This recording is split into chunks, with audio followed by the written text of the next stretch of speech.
GIT की smart class में आप सबका स्वागत है। अकाउंटिंग की इस क्लास में हम देख रहे हैं बैलेंस शीट के बारे में, और हमने फॉर्मेट देखा, बैलेंस शीट के बारे में जाना, एक दो क्वेश्चन भी किए। एक लास्ट क्वेश्चन है, आखिरी क्वेश्चन, जो आपके सामने स्क्रीन पे दिया गया है। जो जो नहीं किए हैं बैठ के चुपचाप करें जल्दी से, फिर मैं इसको बताऊंगा, फिर हम स्टार्ट करेंगे आगे की चीजें। लाइए दिखाइए, जो लोग कर लिए लेके आइए कॉपी।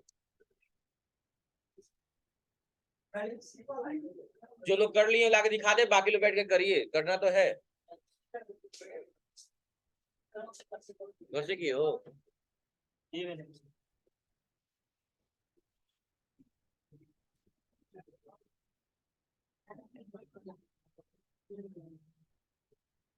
गलत है, गलत है। आंसर सही आ रहा है, दोनों से आंसर तो सही है, यही भी करेगा, लेकिन मैंने कहा था ना, कभी भी कैपिटल और प्रॉफिट को एक साथ रखना चाहिए। हाँ सर पता है, लेकिन हम नीचे को करते हैं और जोड़ के लिखना चाहिए, दोनों का अमाउंट जोड़ के होगा। अमाउंट आंसर तो आ रहा है। वो मतलब नहीं होता ना, ये दो ऐसी चीजें हैं जो उसमें जुड़ के, कैपिटल में जुड़ के अमाउंट करके जाएंगे। उसके साथ साथ तो नेट प्रॉफिट भी यहाँ पर रखना चाहिए था। हाँ, प्रॉफिट यहाँ रखना नहीं चाहिए, क्वेश्चन में इधर रहेगा तुम कंफ्यूज नहीं, इसमें ऊपर हाँ रखना हाँ चाहिए। हाँ हाँ।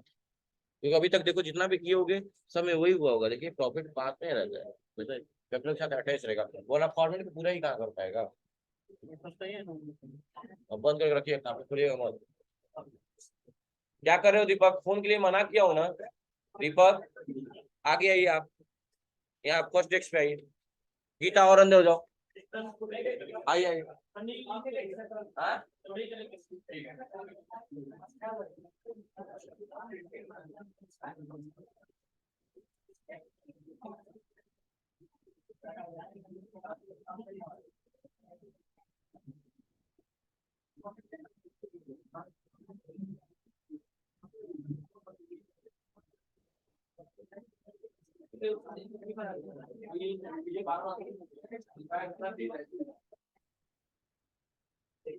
अरे बात बात तो सही खरी।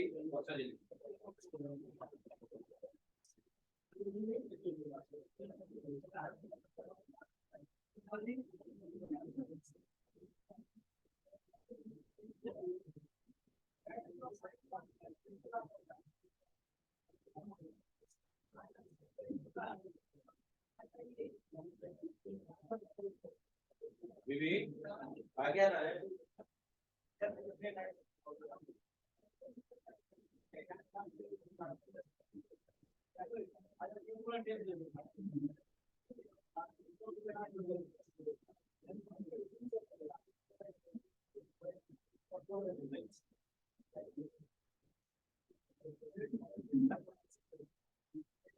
क्या किसमें थे आप? उसमें थे, किसमें चले गए? हट बता रहे हैं। हाँ? हट बता रहे हैं। मैं किसमें थे पहले? आप किसमें चले गए? क्यों?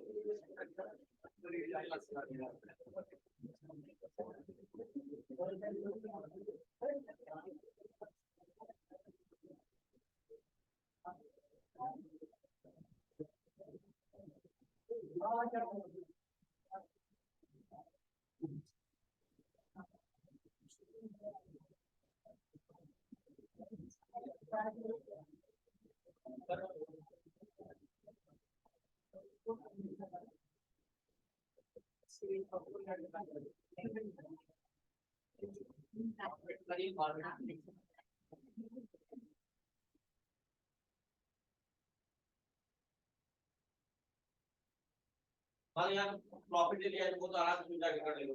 अभी लॉस रहता, ड्राइंग रहता तो करना पड़ता, नहीं करना माइनस लगा लेते हैं।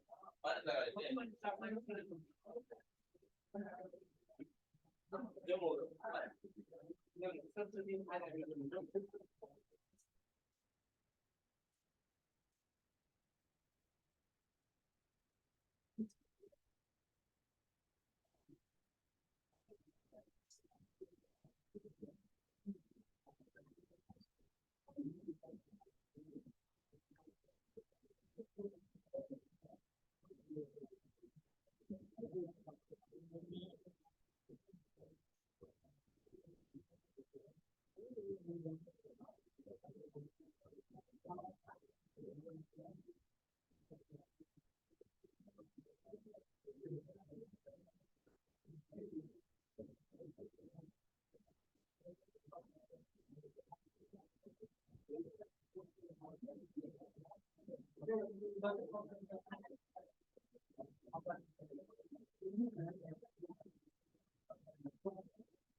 आईडी कार्ड कहाँ है तुम्हारा?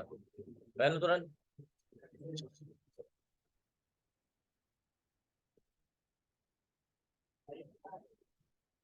क्या हुआ तुम्हारा आईडी कार्ड? बोले थे वहां पे।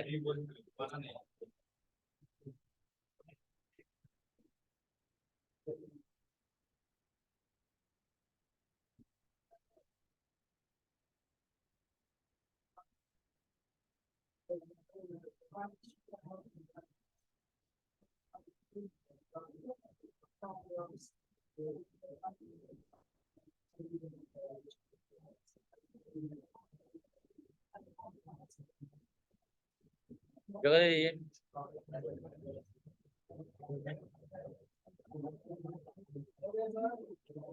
क्यों लेट आते आप लोग? हाँ, कल क्यों नहीं आए थे आप लोग? सही है।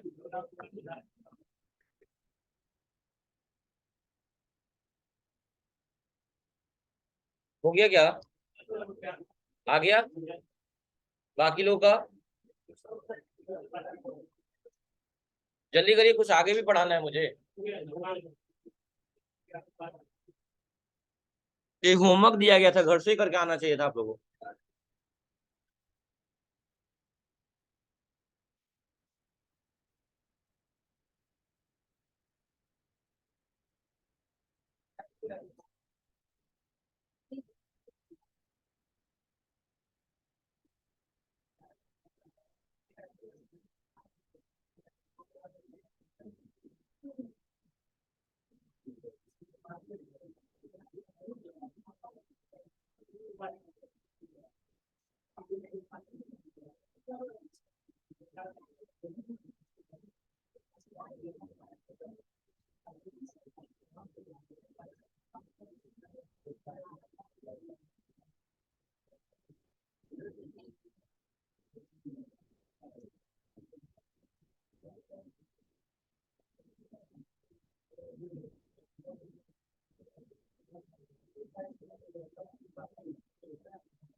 भूपेंद्र हो गया?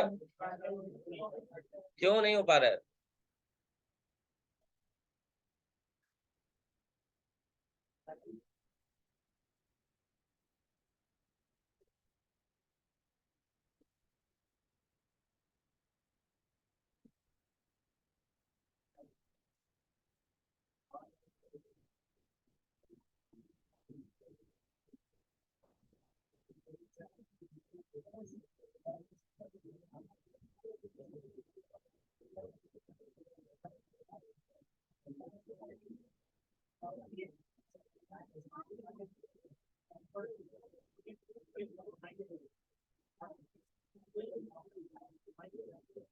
चलिए देखिए ध्यान से।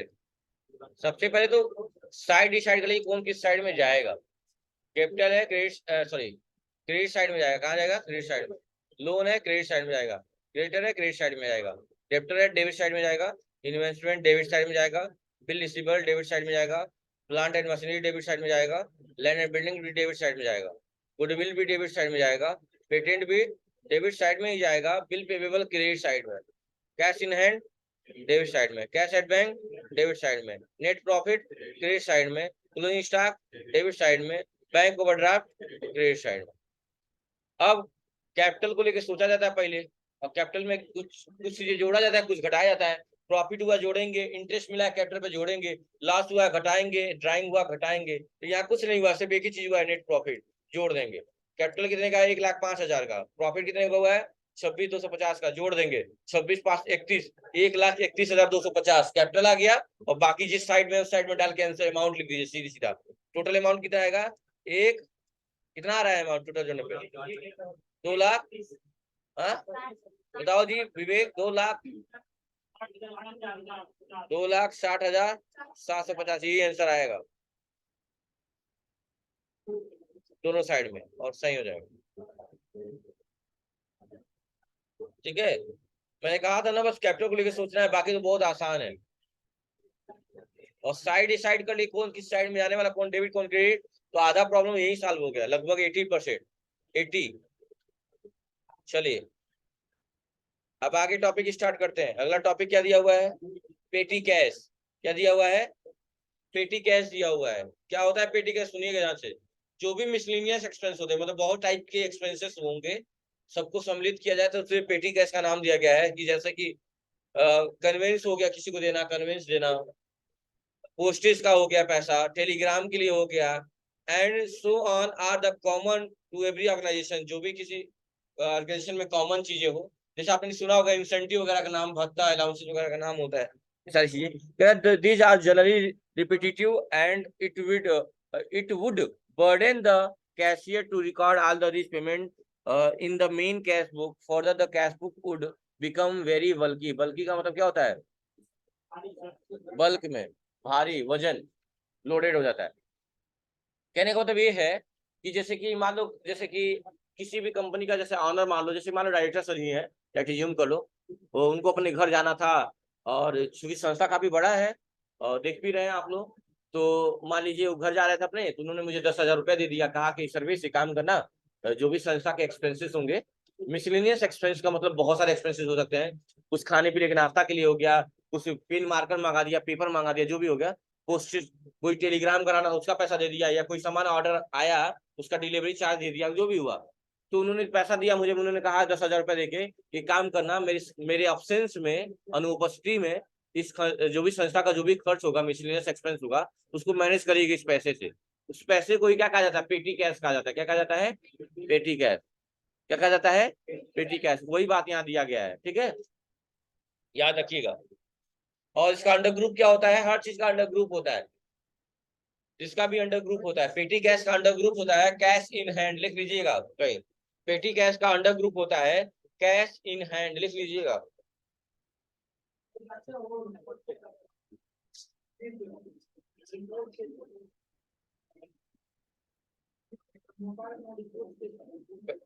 बैठ जाओ, जगह दे दो जी। ए लड़कियां, गीता और दे दो जी।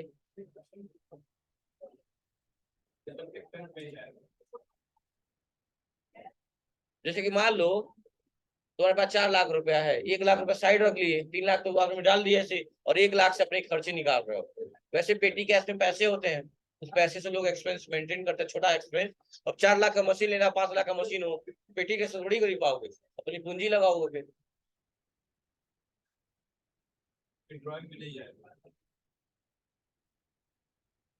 वो तो बिजनेस का पैसा है, बस वही यूज करो।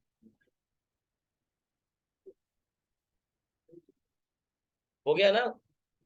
नीचे दिया हुआ है the petty cash cashier follow the imprest system, जो नीचे दिया हुआ है this system is defined sum of say 5000 is the given to petty cash cashier beginning the certain period. मतलब 5000 रुपए दिया उसने सर्टेन पीरियड के लिए, निश्चित समय के लिए। This amount is called impress amount. इस अमाउंट को क्या कहलाएगा, इम्प्रेस अमाउंट कहलाएगा। द पेटी कैश कैशियर में ऑल स्मॉल पेमेंट, मैंने कहा ना छोटे खर्चे, अभी नहीं कि हमको खरीदना है, मशीन खरीदना है, जनरेटर खरीदना है 4 लाख का, तो पेटी कैसे खरीद पाएंगे, नहीं पॉसिबल ही नहीं। वही बात कह रहा है, क्या कह रहा है, small payment out the impress amount when he has spent substantial portion of the impress amount, say 4380, he gets reimbursement of the head cashier। इसका मतलब समझ रहे हैं क्या कह रहा है, कि जैसे 5000 अमाउंट दिया आपने किसी खर्च करने के लिए, तो कितना पैसा आप खर्च कर पाएंगे, नियर अबाउट 5000, या बहुत छोटे छोटे एक्सपेंस को मैनेज कर पाएंगे, जिसमें से उसने 4380 इम्प्रेस अमाउंट के तौर पे यूज किया हुआ है। अगर बड़ा एक्सपेंस है तो आप पेटी कैश से पैसा यूज नहीं कर सकते, छोटे छोटे एक्सपेंस ही संभाल सकते हैं। जैसे आपकी उम्र छोटी है, आप 1000-2000 रुपए कमाते हैं कहीं मान लीजिए, तो आप क्या अफोर्ड कर पाओगे, बहुत होगा कभी कभी हमें घर पे साग सब्जी लेते जाओगे, या एक दो सामान घर पे के लिए खरीदोगे। अगर कह दिया जाए घर का खर्चा चलाने के लिए, चला पाओगे क्या, नहीं चला पाओगे। यही बात यहाँ कही गई है, ठीक है।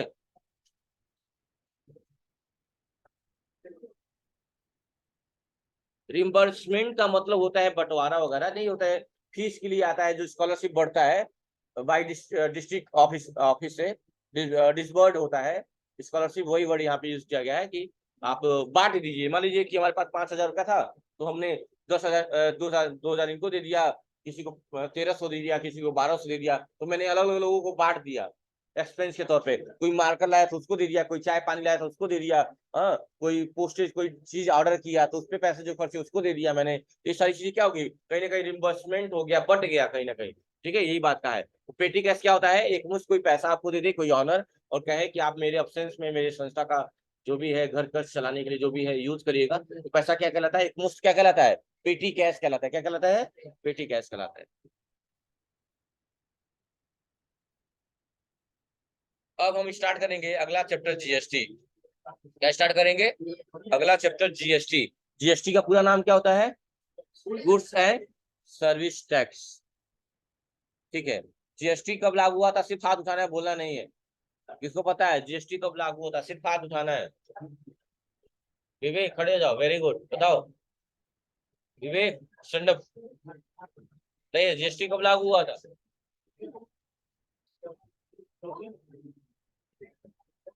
इधर देखो ना, उधर क्या देख रहे हो, बताइए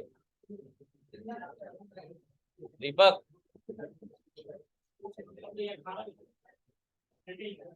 18, क्या 18 तारीख, कृष्णा बताइए, बगल में कार्तिक बताइए, पाठक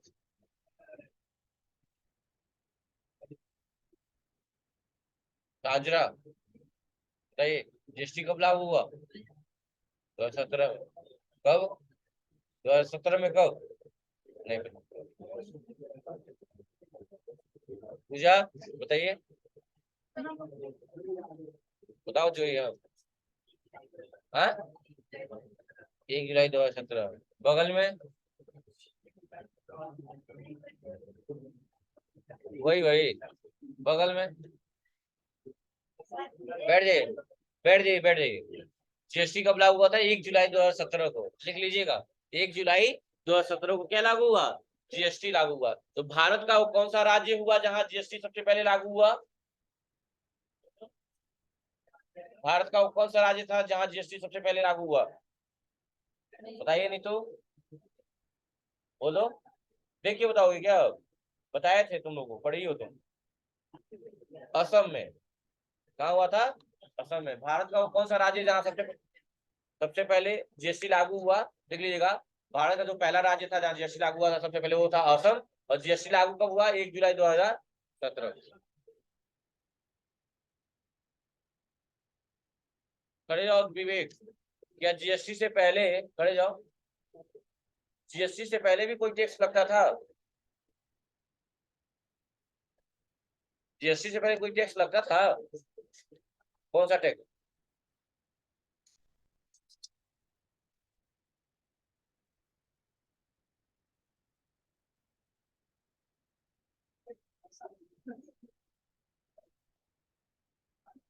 बताओ।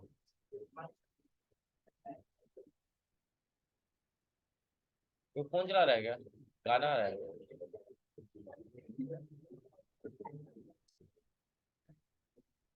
दीपक, वो क्या कर रहे हो तुम? फोन क्यों चलाते हो बार बार? मना किया है तुमको ना।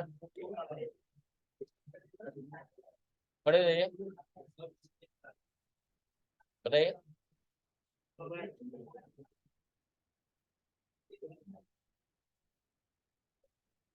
फोन दीजिए।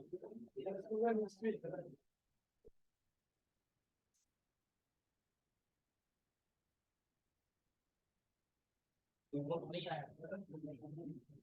आपने क्या काम ठीक करे? पंडित और भी चालाक दिखा था, ये पढ़ता होता है चालाक भी। वो अलग बात है। चीटिंग नहीं कर सकते आप, अपने आप झूठ बोल सकते हैं मुझसे। बैठे कोई बात, बैठिए।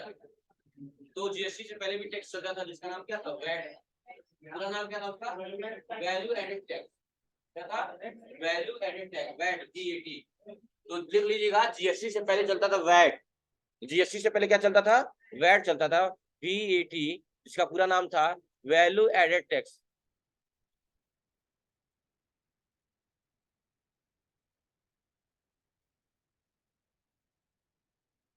क्या गलत है क्या? एडेड ही होगा।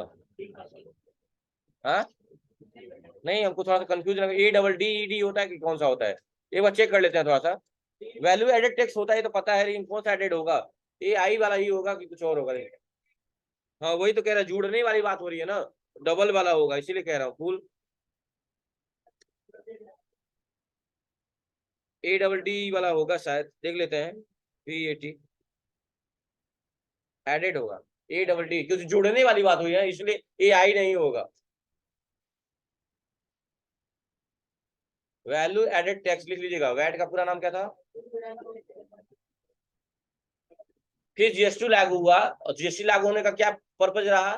कहा गया उसका टैगलाइन था। क्या टैगलाइन था जीएसटी का?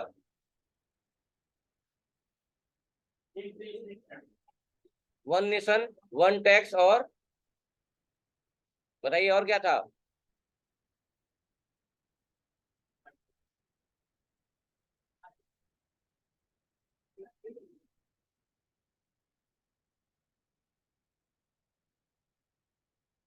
वन नेशन वन टैक्स, और एक और ऑप्शन था, 3 लाइनें हैं, तो ये बता दे रहा हूँ।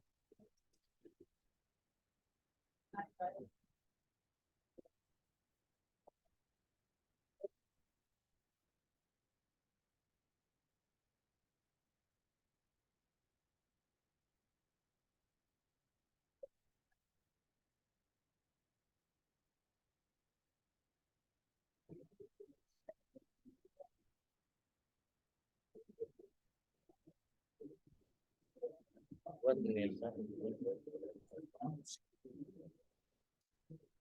हाँ, one nation one market one tax. Tagline क्या था?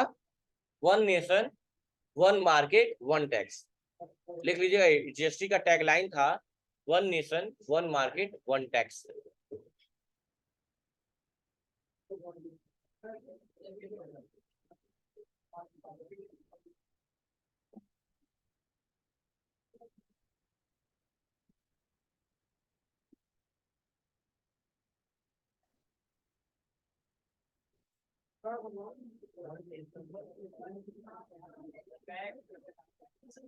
देख लीजिए, one nation one tax one market, देख लीजिए।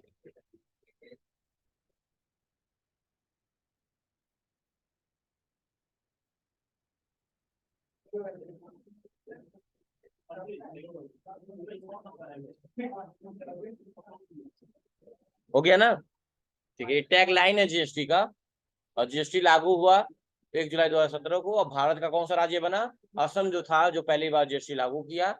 और इससे पहले टैक्स लगता था वैल्यू एडेड टैक्स। ये टैक्स वाली बात बार बार क्यों आ रही है? इसमें काफी बातें हैं, याद रखिएगा कि जिनका भी इनकम ज्यादा होता है उन्हें टैक्स पे करना होता है। और गवर्नमेंट कोई भी हो अपने घर से पैसे नहीं लगाते, आप पब्लिक का ही पैसा पब्लिक में ही बांट देती है।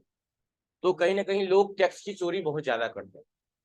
इसीलिए कारण है कि कहीं ना कहीं ये मंदी का अभाव होता है, जो ये महंगाई बढ़ रही है, वजह कहीं ना कहीं वही है। क्योंकि जो अमीर है उन पे तो कोई फर्क नहीं पड़ने वाला, वो 50 रुपए का भी पेट्रोल डलाएंगे और 500 का भी, कोई दिक्कत नहीं है। लेकिन दिक्कत हमारे लिए, हम मिडिल क्लास लोगों के लिए दिक्कत है। और टैक्स की चोरी होती है, इसीलिए कहीं ना कहीं हमारा जो बजट है कहीं ना कहीं उस पर इफेक्ट पड़ता है। क्योंकि जो दायरे में आते हैं कि इनको टैक्स पे करना चाहिए, वो उसकी चोरी कर लेते हैं।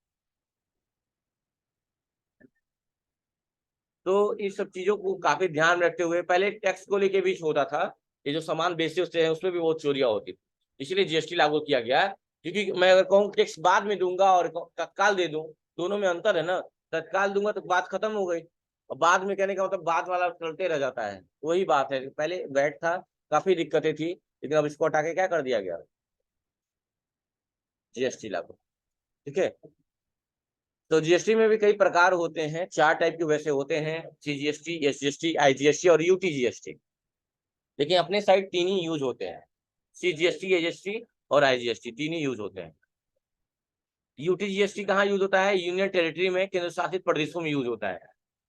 कहाँ यूज होता है? केंद्र शासित प्रदेशों में। हमारे वहाँ 3 ही यूज होता है: सीजीएसटी, एजीएसटी और आईजीएसटी। और इन्हीं 3 के बारे में हम पढ़ेंगे।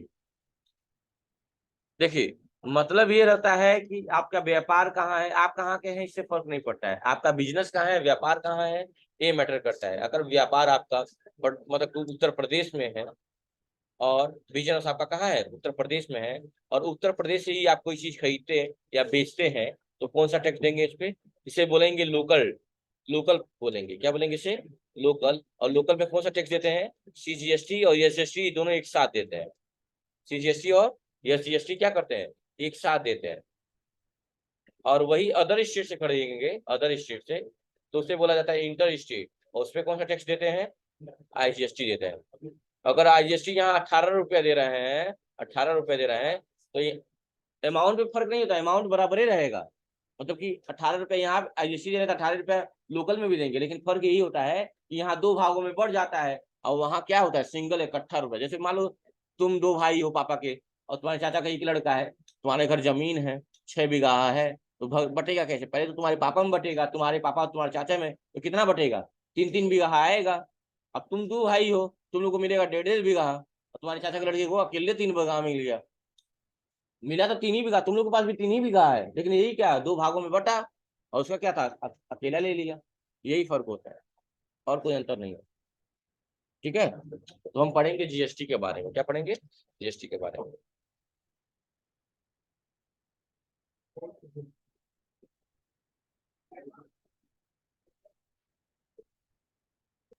आह,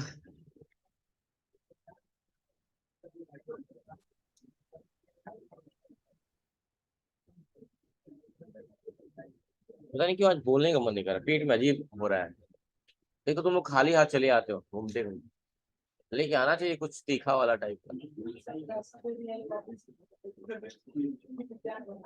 क्या?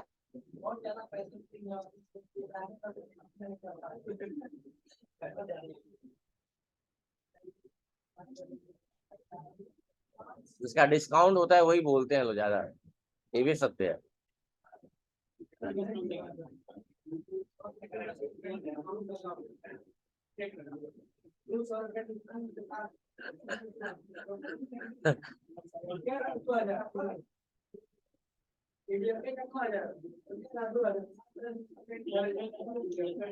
कहेंगे गर्मी की छुट्टी हो गई, घर जाइए।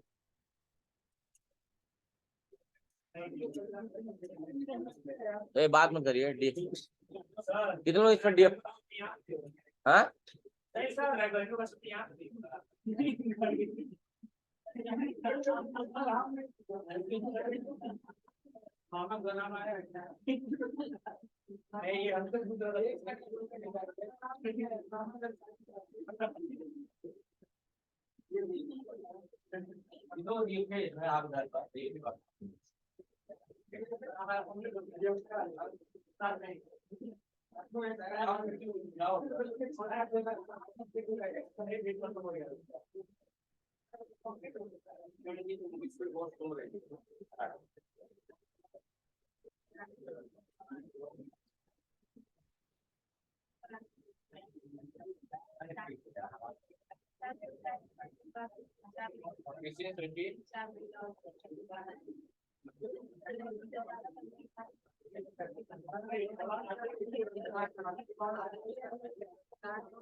शादी ब्याह करना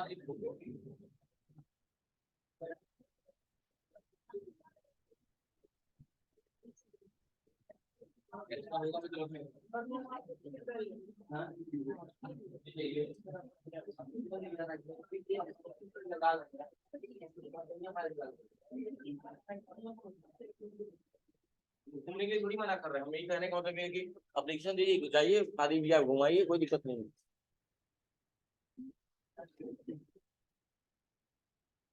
मनीष हमेशा गुड मॉर्निंग बोलता है, ये तो है।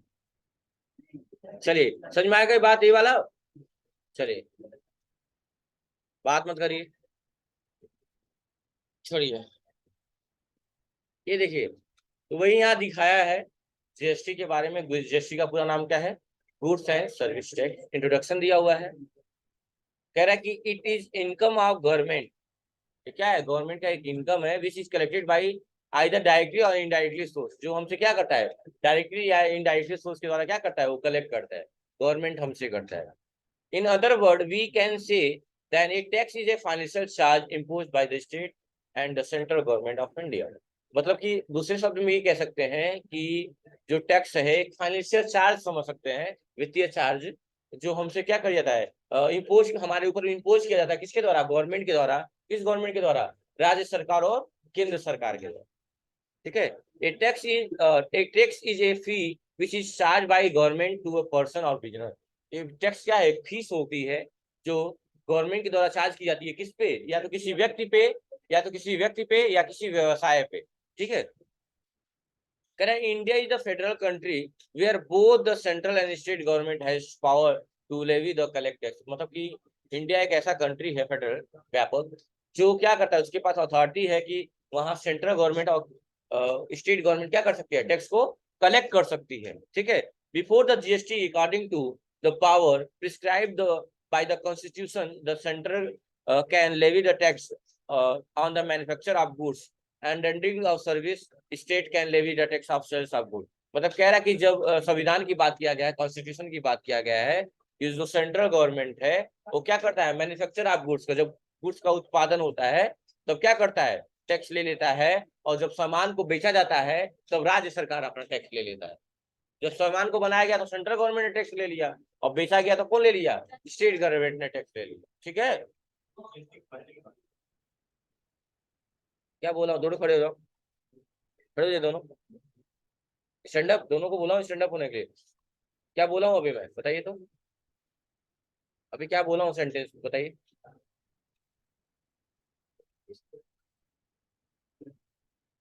चलिए अभी घर पे कॉल कर रहा हूँ, आप लोग बैठिए, अभी तुरंत ऑफिस में चलिएगा।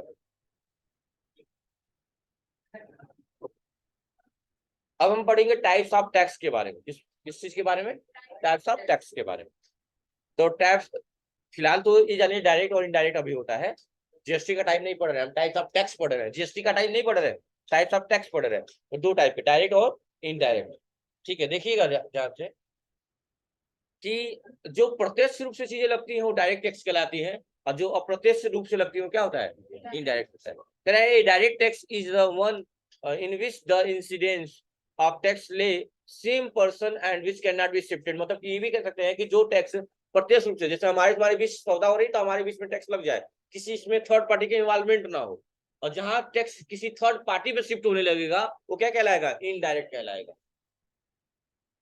और जहां थर्ड पार्टी पे शिफ्ट नहीं हुआ वो क्या कहलाएगा, डायरेक्ट कहलाएगा। क्या कहलाएगा, डायरेक्ट कहलाएगा। जैसे सूर्य की लाइट क्या हमारे पास डायरेक्ट आती है, नहीं, ओजोन लेयर से होते हुए आती है, तो ये कहीं ना कहीं इनडायरेक्टली वाली बात आ गई। वही डायरेक्ट आती तो डायरेक्ट बोलते उससे, यही बात यहाँ कहा गया है। अब जीएसटी के बारे में दिया हुआ है, गुड्स एंड सर्विस टैक्स के बारे में। यार इंडिया इज फेडरल कंट्री, वही बात फिर से रिपीट किया है, बहुत central and state government power होता है करेक्ट करने का। और कब इंट्रोड्यूस किया गया था, जुलाई 17 2017 को किया गया था। और इसके बारे में चीजें दी हुई हैं, जीएसटी। और ये भी लिख लीजिएगा, याद रखिएगा, चाहे हाईलाइट कर लीजिएगा, जीएसटी अगर कोई पूछे कि जीएसटी किस प्रकार का टैक्स है, डायरेक्ट या इनडायरेक्ट, कैसा, तो आप क्या कहेंगे, इनडायरेक्ट कहेंगे। लिख लीजिएगा कहीं या अंडरलाइन कर लीजिए नोट्स पे, जीएसटी एक इनडायरेक्ट टैक्स है, लिख लीजिएगा।